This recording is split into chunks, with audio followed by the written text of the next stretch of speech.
Sais-tu que la langue française que nous parlons aujourd'hui était bien différente auparavant? Elle s'est en fait formée au fil des siècles à partir de plusieurs langues parlées sur tout ce territoire.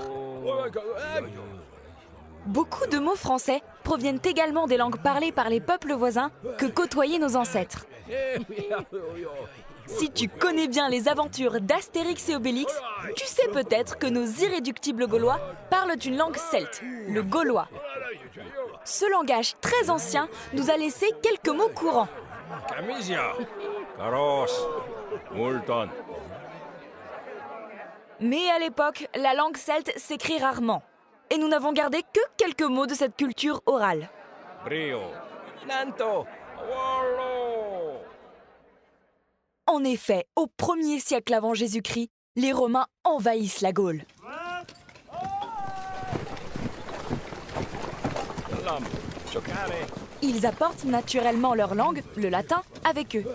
Velom, Portare, Bucam, Manducare, Graciam, Adjuxtare. Le peuple gaulois adopte rapidement le latin populaire parlé par les soldats et les marchands romains. Ils transforment certains mots et les adaptent à leurs habitudes de prononciation.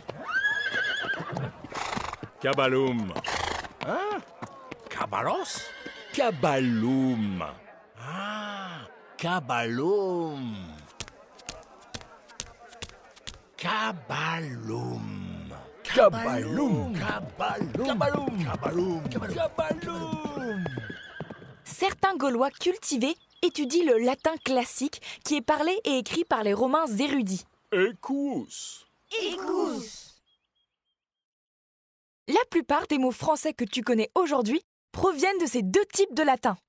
Le latin populaire Cabalum. a donné cheval. Le latin classique Ecus. n'est à l'époque pas directement adopté par le peuple gaulois. Il entrera plus tard dans la langue française pour former les mots équitation ou encore équestre. Entre le 3e et le 6e siècle après Jésus-Christ, les Francs envahissent progressivement le territoire de la Belgique et d'une grande moitié nord de la France actuelle. Ces peuples germaniques parlent le francique et adoptent le latin populaire en deuxième langue. Leur accent transforme encore la langue. Rossa. Rose. More. More. Les Francs introduisent également de nombreux mots de langue franque qui se mêlent au vocabulaire du latin populaire. Marcon. Marcher. Dinjan. Dindiare. Au fil des ans et des influences, la langue parlée en Gaule se transforme tellement qu'au 9e siècle, elle ne ressemble ni aux Gaulois ni aux langues germaniques et se différencie bien du latin populaire. Chamiseai. Cheval. Marcher. Une nouvelle langue est née, le roman. Rodeo amour. L'un des textes les plus anciens que nous connaissons dans cette langue s'appelle les Serments de Strasbourg.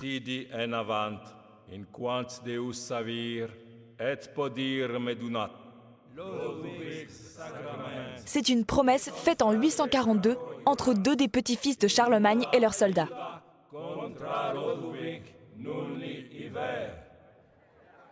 Le roman est alors parlé de nombreuses manières différentes. Il continue à évoluer et se différencie en plusieurs langues régionales parlées sur tout le territoire. À la fin du Xe siècle, un dialecte roman particulier, le françouais, se développe dans le bassin parisien. Cet ancien français est parlé par le roi Hugues Capet et les gens de sa cour. À partir de cette époque, les personnes cultivées l'apprennent dans toutes les régions de France. Une belle littérature se développe dans cette langue devenue prestigieuse.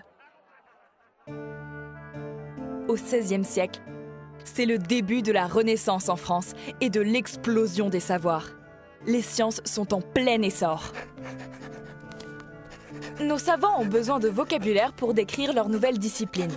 Ils créent alors des mots à partir de bases grecques ou latines, ou en empruntent à l'italien. Géographie, par exemple, provient des mots grecs Gaïa. la terre, devenue G, et Graphein. écrire.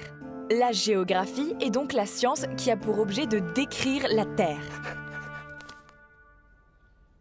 En 1539, François Ier signe l'ordonnance de Villers-Cotterêts et impose le français comme langue administrative en remplacement du latin. Nous ordonnons que d'ores en avant, tous arrêts soient prononcés, enregistrés et délivrés en langage maternel français. On appelle aujourd'hui cette langue le moyen français.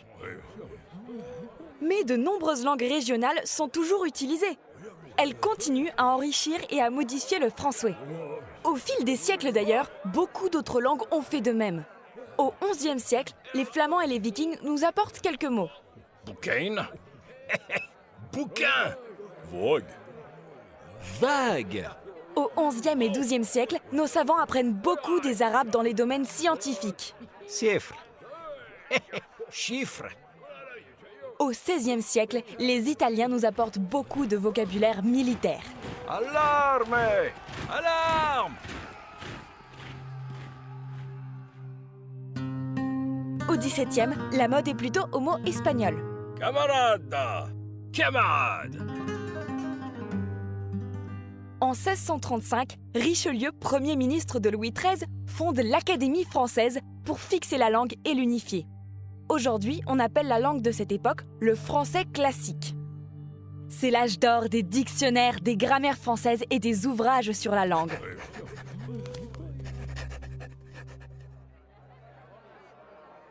Même s'il reste minoritaire, de plus en plus de Français parlent le français. Ils l'apprennent souvent en complément de leur propre langue régionale. Le français classique brille par nos grands auteurs de l'époque. Il est également parlé dans de nombreuses cours d'Europe. Il devient une langue internationale pratiquée par les élites.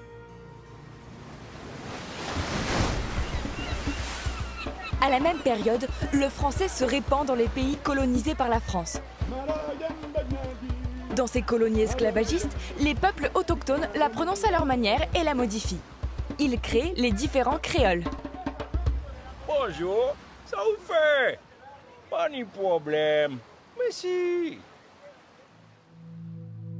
Au 19e et 20e siècle, l'école républicaine enseigne le français sur tout le territoire. Les médias achèvent de répandre et d'unifier la langue. Ils font également connaître de nouvelles techniques et des modes venus d'ailleurs. Aujourd'hui, interview d'une star internationale de rock'n'roll. Aujourd'hui, nous continuons à adopter de nombreux mots anglais. T'as checké tes mails? Ouais, on ira jouer au basketball ce week-end. Nous formons aussi des mots nouveaux pour désigner les objets issus de nouvelles technologies.